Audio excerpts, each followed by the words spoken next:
Cornelius Gerhardus van Rooyen, April 11, 1938, January 15, 1990, better known as Gert van Rooyen, was a South African pedophile and serial killer who allegedly killed at least 6 young girls between 1988 and 1989. Van Rooyen and his female accomplice Joey Harhoff are believed to be responsible for the abduction, sexual assault and murder of several missing girls, aged between 9 and 16 years old, across eastern South Africa. In early 1990, when faced with arrest after the escape of their latest kidnapped victim, Van Rooyen killed Harhoff before committing suicide. Despite later evidence against them, the two were never formally convicted due to their deaths, and the bodies of their alleged victims were never found. Biography. Cornelius Gerhardus van Rooyen was born in South Africa in 1938, and was commonly known as Gert or by his nickname Boki. He is assumed to be the sole killer, although the South African police force has not conducted a full and conclusive investigation since his suicide. It is commonly believed that he was part of a pedophile group, although this has not been fully investigated. Various reports as to the whereabouts of his victims have not been investigated, leaving their families unable to put them to rest. Criminal history. Gert van Rooyen's first crimes were various thefts. He was sent to a reform school in 1954, after stealing a car which he used as transport from Cape Town to Pretoria to visit his dying mother. In 1960, he was convicted of stealing motor spares and clothing. Van Rooyen married and subsequently fathered 6 children: Anne-Marie, Judith, Hans, Philippi, Gerhard and Adriaan, and earned a legitimate living running a building construction business together with his brothers.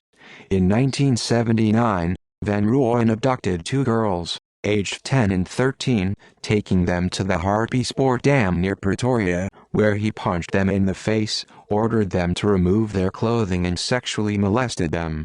Van Rooyen released the girls in Pretoria the following day, and was subsequently arrested and sentenced to 4 years imprisonment for the abduction, sexual assault and common assault of the girls, serving 3 years before being released. In August 1983, he and his wife already divorced. In 1988, Van Rooyen started dating divorcee Frankina Johanna, Joey Hermina Harhoff, who became his alleged accomplice, and the couple holidayed together at Warm Baths and Umdloti, on the KwaZulu-Natal coast. It is commonly believed that some of their victims may be buried on the beaches in KZN, as the time of the abductions corresponds to known vacation periods. Possible victims. Van Rooyen is thought to have used Harhoff to lure young girls for him. Children's Homes reported that she telephoned requesting to bring girls home for the holidays and weekends. The couple applied to foster children, but the application was turned down. At the end of 1989, a 14-year-old girl from an orphanage in the Orange Free State spent the Christmas holidays with the couple. On the 1st of August 1988, 14-year-old Tracy Lee Scott Crossley of Randburg near Johannesburg disappeared. She was seen by witnesses climbing into a Volkswagen Beetle outside of the shopping mall in Crestla. A nationwide police search and hypermarket poster campaign were launched. Her brother Mark, who had declined an offer to go shopping with her, was severely guilt-ridden and traumatized by her disappearance. In later life he was found guilty of the murder of a farm worker, beating him and throwing his unconscious body to the lions. On the 22nd of December 1988, 12-year-old Fiona Harvey of Pietermaritzburg disappeared. A white Ford Bantam pickup truck used in her abduction with an advertisement for Van Rooyen's building contracting business on it would later link him to this crime.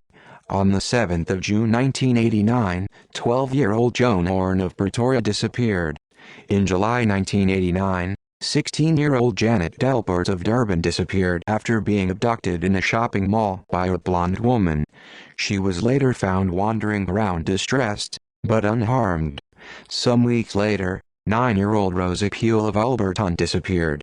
On the 22nd of September 1989, 11-year-old Odette Boucher and 12-year-old Anne-Marie Wappenaar, both of Kempton Park, disappeared. On the 29th of September 1989, Colby Wapinar, Anne Mary's mother, received a letter from her daughter claiming that she and Odette had run away to Durban with some boys.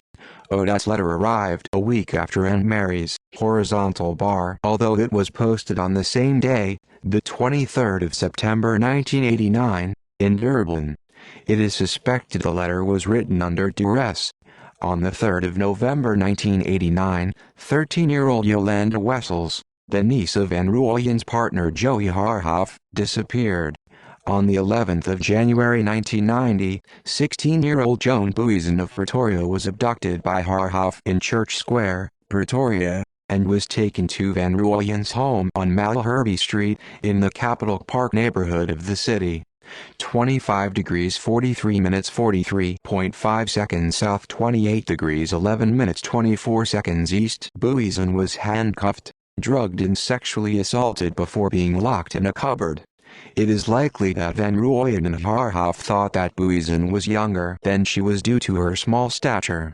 She managed to escape and alert the police, who placed the home under surveillance and 4 days later identified Van Rooyen when he drove past his house in a white Ford pickup that matched the description of a vehicle used in one of the abductions.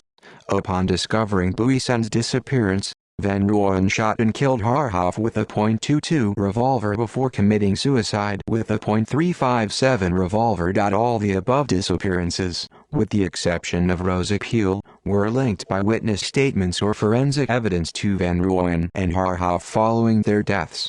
For example, Odette Boucher's home address and phone number were found written on a piece of paper and hidden under a carpet in the garage, as well as her class captain's badge and yellow bag.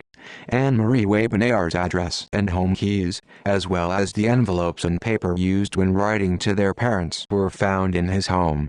None of the Van Rooyen's victims were ever found, despite extensive police searches of his business premises and house, which was dubbed the House of Horrors by the press.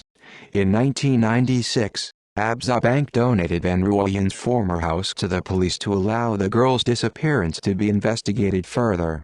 On the 13th of May 1996, police systematically demolished the house in a search for new forensic evidence that might provide clues to the fate of the missing girls.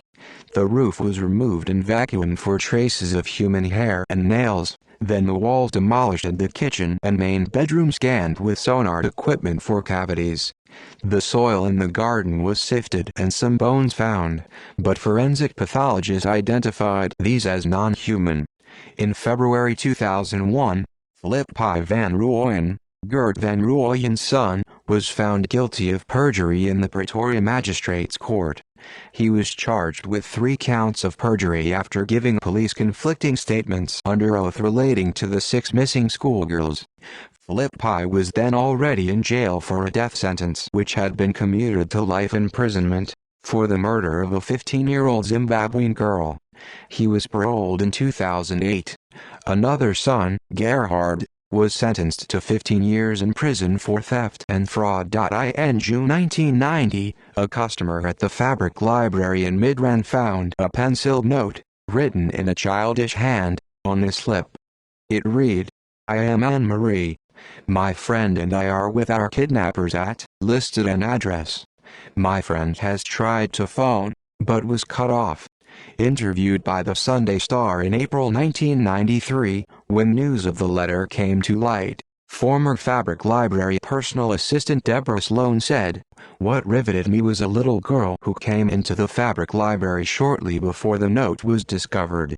This girl of about 12 had short black hair and appeared very scared. I can still see her sitting there and wondered at the time why she was looking so scared."